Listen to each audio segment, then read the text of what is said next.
В студии наша первая героиня Елена Волжская. Она москвичка. Сейчас мы узнаем, что или кто мешает ей спокойно спать по ночам. Здравствуйте, Лена. Здравствуйте. Итак, что же вам не спится? Мой муж храпит. Ну, как бы не просто храпит. Он ужасно храпит. И каждую ночь. И, в общем-то, это терпеть невыносимо. Вы пытаетесь как-то бороться? Да, ну, конечно. Методом моей покойной бабушки. Она у меня тоже очень храпела. И она мне всегда говорила: ты постучи меня по плечику. Я перевернусь на другую сторону и перестану. Вот, и ей действительно это помогало. Ну, на какое-то, наверное, время, может быть. Но тем не менее. А вот моему мужу это помогает на 1 минуту, наверное. Вот пока он просыпается, переворачивается, и продолжается это вот... Этот ужас. Скажите, пожалуйста, Лена, а вот громче всего он храпит в каком положении? Во всех. Во всех одинаково? То есть обычно лежа на спине храпят, я знаю. И на боку он храпит, и на другом боку он храпит. Я с вами целиком согласен, потому что сам знаю, я немножко храплю, даже жена у меня немножечко иногда похрапывает. И кот, который у нас, тоже храпит. Да. А коты храпят? Храпят?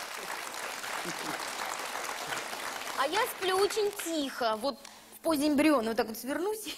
Может, и вашему мужу порекомендовать позу эмбриона? Он сегодня здесь, Сейчас появится Виктор Волжский. Встречаем его.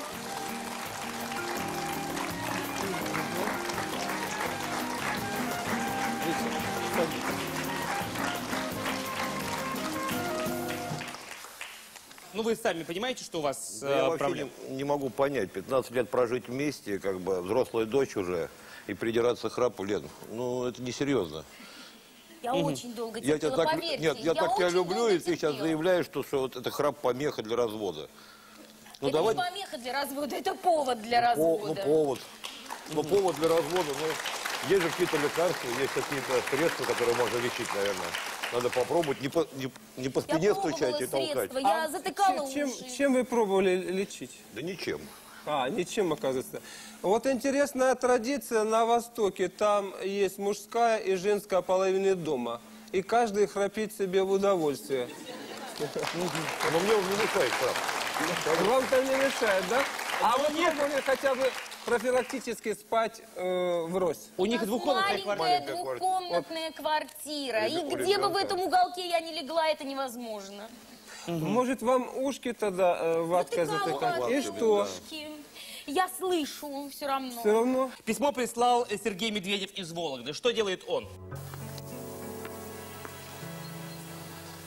Знаете, из-за своего храпа я чуть не потерял свою работу.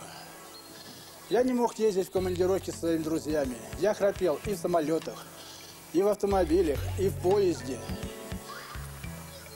И однажды мне один человек порекомендовал, как избавиться от храпа. И я хочу поделиться с вами этим советом. Совет очень простой. Вот в этой пижаме я сплю.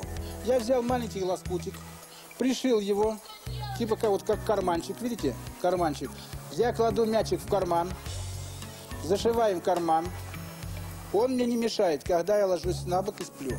Но стоит мне перевернуться на спину, я сразу же его ощущаю. И я переворачиваюсь на бок и прекращаю храпеть.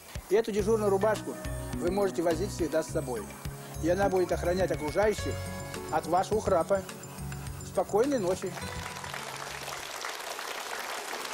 Ну что, как вам рецепт Сергея? В данном случае очень важно подметить, что изменение положения во сне способствует тому, что человек перестает храпеть.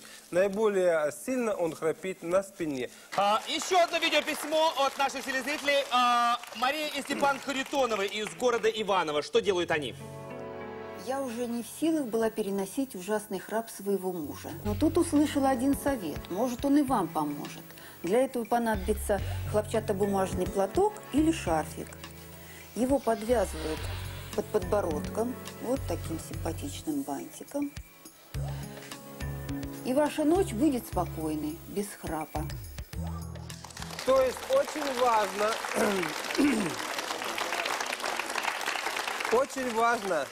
чтобы человек во сне не открывал рот. То есть, как только он открыл рот, начинается дыхание не носом, а ртом. И отсюда возникают проблемы с храпом. Поэтому это очень хороший рецепт.